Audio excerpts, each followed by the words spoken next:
पटवारियों के बाऊजी और कौम के खाऊजी इस वक्त फिर मुल्क से फ़रार हो चुके हैं।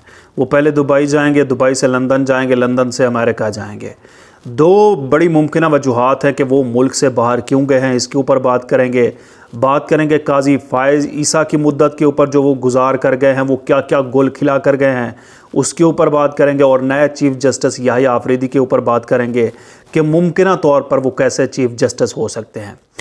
तो नवाज़ शरीफ जो है वो तकरीबन 1 साल गुजारने के बाद वो पाकिस्तान से एक बार फिर निकल गए, और जब वो आए थे तो वो वज़ीर आज़म के उम्मीदवार बन के आए थे। टीवी पे बैठा हर एंकर कहता था कि वज़ीर आज़म नवाज़ शरीफ बन रहे हैं, वज़ीर आज़म नवाज़ शरीफ बन रहे हैं। यहाँ तक कि उनके मुखालिफ सियासी जमातें भी थीं, वो भी कहते थे कि मैच इस तरह फिक्स हो चुका है कि नवाज़ शरीफ ही वज़ीर आज़म होंगे।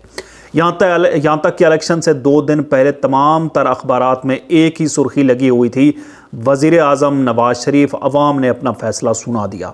वो अवाम ने फ़ैसला ये सुनाया कि यास्मीन राशिद से नवाज़ शरीफ हार गया और फॉर्म 47 पर उसको जितवा दिया गया। चले वो तो वहीं की गुजरी। अब बाऊजी जो हैं और कौम के खाऊजी जो हैं वो एक बार फिर मुल्क से फ़रार होकर दुबई बरास्ता लंदन और अमेरिका जाएंगे। इसके पीछे 2 बड़ी वजूहात हैं कि वो क्यों गए होंगे, मुल्क से क्यों बाहर गए हैं। इसके पहली वजह तो ये है कि नवाज़ शरीफ जो है ना वो बड़ी सट्ट गेमें खेलता है। मतलब वो कहीं भी रिस्क नहीं लेता, उसको कहीं से भी थोड़ा ख़तरा होना, जब तक उसको गारंटियां ना मिलें अपनी, वो कभी भी ना पाकिस्तान में लौटता है। मतलब वो डीलर है, डीलें करता है। अब जब वो लंदन से पाकिस्तान आया था तो उसकी काजी फ़ाइज़ ईसा के साथ डील हो चुकी थी, और उसने कहा था कि मैं पाकिस्तान आता हूँ लेकिन शर्त मेरी एक है। शर्त वो ये है कि मैं आऊँगा और मेरी ज़मानतें हो जाएंगी, मेरे केस माफ़ हो जाएंगे, मुझे कोई पूछने वाला नहीं होगा, मेरे तमाम तर जो भी केसेस चल रहे हैं उनमें ज़मानतें होंगी, कोई मुझे आगे परेशान नहीं करेगा। तो जब वो गारंटी मिली थी तो अक्टूबर 2023 में ये नवाज़ शरीफ जो है पाकिस्तान लौट आया था। अब जो है वो आप ये देखें, नोट करें कि जिस दिन काजी फ़ाइज़ ईसा रिटायर हुआ है, उसके रिटायरमेंट, उसकी सर्विस से चंद घंटे पहले ये शख्स भाग खड़ा हुआ पाकिस्तान से बाहर। अब इसकी एक वजह यह है कि हो सकता है ये जस्टिस याहिया आफरीदी जो पाकिस्तान के नए चीफ जस्टिस हैं, उनसे ये कोई ख़तरा भांप रहे हूँ। आप कहेंगे कि ये मुमकिन ही नहीं है, मैं भी कहता हूँ ये मुमकिन ही नहीं है, लेकिन नवाज़ शरीफ वो बंदा है जो कभी रिस्क नहीं लेता। इसको थोड़ा सा भी मतलब शक है कि 0.000000001% भी अगर इसको शक है कि ये कुछ कर सकता है नया चीफ जस्टिस, मेरे केसेस खोल सकता है या कुछ तलब कर सकता है मुझे, या फिर पुराने केसेस या नाअहलियाँ वगैरह जैसे होता है, तो ये शख्स भाग खड़ा हुआ। जब तक इसको गारंटी नहीं मिलेगी नए चीफ जस्टिस से, ये वापस नहीं आएगा।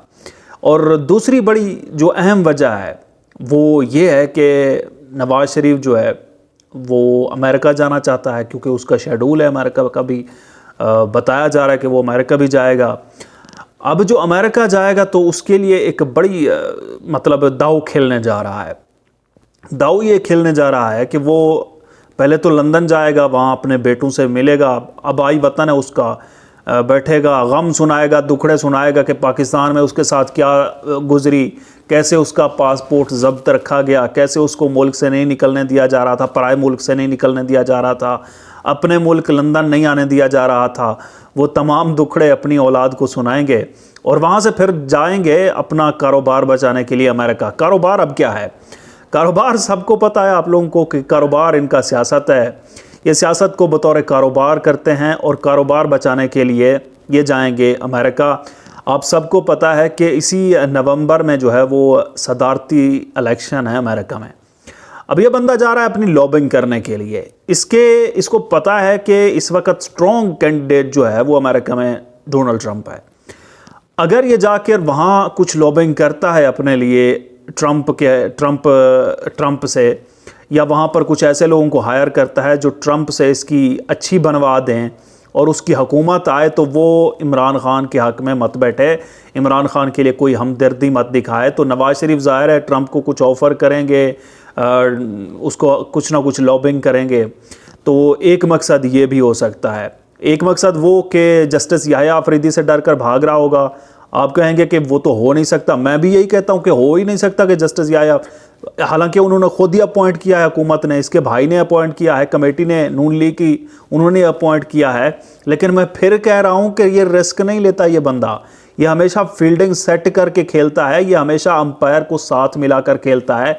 जब तक जस्टिस याया अफरीदी की जो है वो गारंटी फिर नहीं मिलेगी तो ये वतन नहीं लौटेगा, ये मेरा अपना ख्याल है। और दूसरा जो ख्याल है वो ये कि डोनाल्ड ट्रंप से ये काफ़ी कोई अंडरस्टैंडिंग बनाने जा रहा है, ताकि वो अगर इक़्तिदार में आता है तो वो फार्म 47 की हुकूमत को सपोर्ट करता रहे, वो किसी भी तरह की इंक्वायरीज़ या जैसे होता है अक़वाम मुत्तहिदा वगैरह या कोई भी कैंपेन जो पाकिस्तान के जमहूरी हक़ में हो वो मत चलाए। तो ये दो मुमकिन चीज़ें हो सकती हैं नवाज़ शरीफ के बाहर जाने की, और इससे बड़ा मतलब डरपोक इंसान हमने पाकिस्तान में पहले कोई सियासतदान नहीं देखा। काजी फ़ाइज़ ईसा साहब जा चुके हैं। काजी फ़ाइज़ ईसा, वो कहते हैं ना कि इंसान जितनी भी लंबी ज़िंदगी मांग ले ना, आखिर में उसको मरना ही है। काजी साहब जा रहे हो, कहाँ जा रहे हो? आपने इमरान खान को क्रश करना था ना।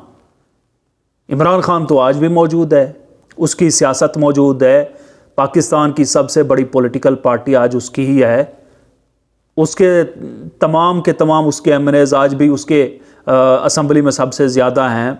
वो पाकिस्तानी सियासत के उफ़क़ पर आज भी सबसे रोशन सितारा है, 22 करोड़ अवाम का लीडर है, अवाम उसको मुर्शिद कहती है। तुम कहाँ जा रहे हो? मुद्दत ख़त्म हो गई। और यही होता है ना, नौकर की मुद्दत ख़त्म हो जाती है काजी साहब, नौकर की मुद्दत, मुलाजिम की मुद्दत ख़त्म हो जाती है, मालिक की मुद्दत ख़त्म नहीं होती, मालिक ने उसी मकान में ही रहना होता है। ये बात आज आपको शायद समझ आ चुकी हो, लेकिन समझ आने वाली आपकी खोपड़ी भी नहीं है, क्योंकि आप काफ़ी गिरे पड़े हुए इंसान थे। खैर, पाकिस्तान को आज निजात मिली है आप सब की दुआओं से कि एक पाकिस्तान का मतलब एक दागदार तरीन जज जो था वो पाकिस्तान की कुर्सी पर बैठा रहा।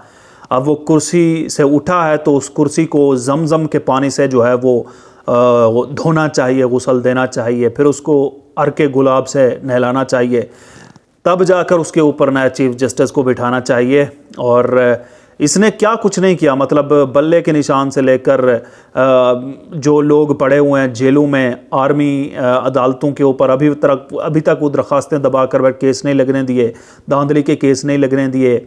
इसने इलेक्शन मिलकर रेग करवाया, वो क्या नाम था, कमिश्नर रावलपिंडी चट्ठा, क्या ना लियाकत चट्ठा, उसने साफ बताया था कि चीफ जस्टिस इसमें मुलव्वस है।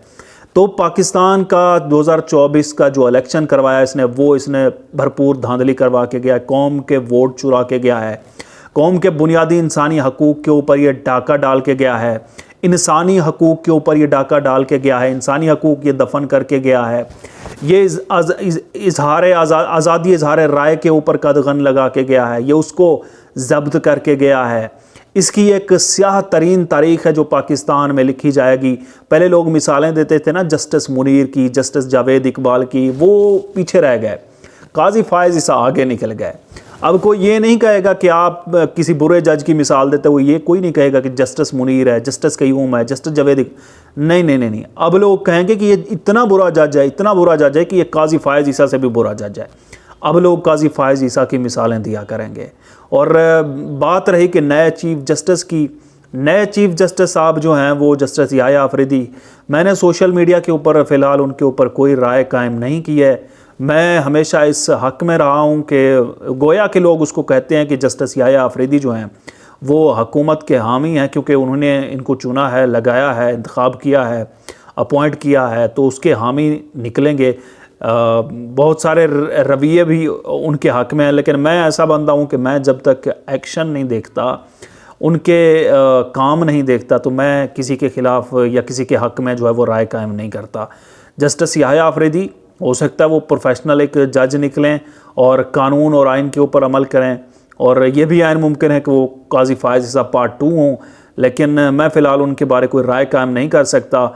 वो अच्छे जज निकलेंगे तो उनकी तारीफ़ करेंगे फ़ैसलों की, वो अगर बुरे जज निकले, उनके बुरे फ़ैसले हुए, तो फिर बुरे फ़ैसलों के ऊपर इसी तरह तनकीद करेंगे जिस तरह काजी फ़ाइज़ ईसा के ऊपर करते आ रहे हैं। और इमरान खान के थोड़ा बात करते चलें कि वो इस वक्त जेल में हैं। पाकिस्तान तहरीक इंसाफ की क़यादत जो है वो सर तोड़ कोशिश कर रही है उनको जेल से बाहर निकालने की। हो सकता है वो 1-2 महीने जेल से बाहर आ जाएं, क्योंकि वो पत्ते नहीं रहे इस्टेब्लिशमेंट के पास या हुकूमत के पास कि कौन सा पत्ता खेलें और इमरान खान को जेल में रखें। इंटरनेशनल प्रेशर इस वक्त बहुत है। आपको मालूम है कि अमेरिका में 64 सेनेटर्स ने 64 सेनेटर्स ने वो अपना ख़त लिखे हैं सदर जो बाइडन को। अक़वाम मुत्तहिदा में पटिशन्स हैं, आलमी इंसानी हकूक़ के इदारे में पटिशन्स हैं, यूरोपीय यूनियन इसको मॉनिटर कर रही है। इस वक्त कई दरख्वास्तें जो हैं वो यूके पार्लियामेंट में पड़ी हुई हैं। और इस वक्त की एक ख़बर है कि नॉर्वे की एक सियासी जमात है, वो केस लेकर शायद आलमी अदालत जो है वो पहुंच जाए। तो इस वक्त इंटरनेशनल प्रेशर जो है वो बहुत है। इमरान खान जो है वो किसी भी लम्हे कहें या कुछ चंद दिन कहें या 1-2 महीना कहें, तो मेरे ख़्याल से वो इंशाल्लाह बाहर आ जाएंगे। और आज उनकी 2 हमशीराएँ अलीमा खानम और उस्मा खानम वो भी बाहर आ गई, उनको भी ज़मानत मिल चुकी। कल बुशरा बीवी जो है वो भी ज़मानत के ऊपर रिहा होकर इस वक्त पेशावर पहुंच चुकी हैं। तो बहुत सारे हालात जो हैं वो तब्दील हो रहे हैं, क्योंकि वो क्या कहते हैं कि कुएं में जो है वो कुत्ता गिरा हुआ था, जब कुत्ते को निकाला तो पानी भी पाक होने लगा। बहुत सी चीज़ें हैं जो अदालती क्राइटेरिया जो है वो अदालती दायरा इख्तियार में है। तो मेरे ख्याल से वो काफ़ी चीज़ें बदलेंगी, आप बदलता हुआ देखेंगे। और दुआ कीजिए मुल्क पाकिस्तान के लिए, दुआ कीजिए कि सुप्रीम कोर्ट के नए जज चीफ जस्टिस याह्या आफरीदी वो पाकिस्तान के हक़ में बेहतर हूँ, आईन व कानून के हक़ में बेहतर हूँ। इजाज़त दीजिए, अल्लाह हाफ़िज़।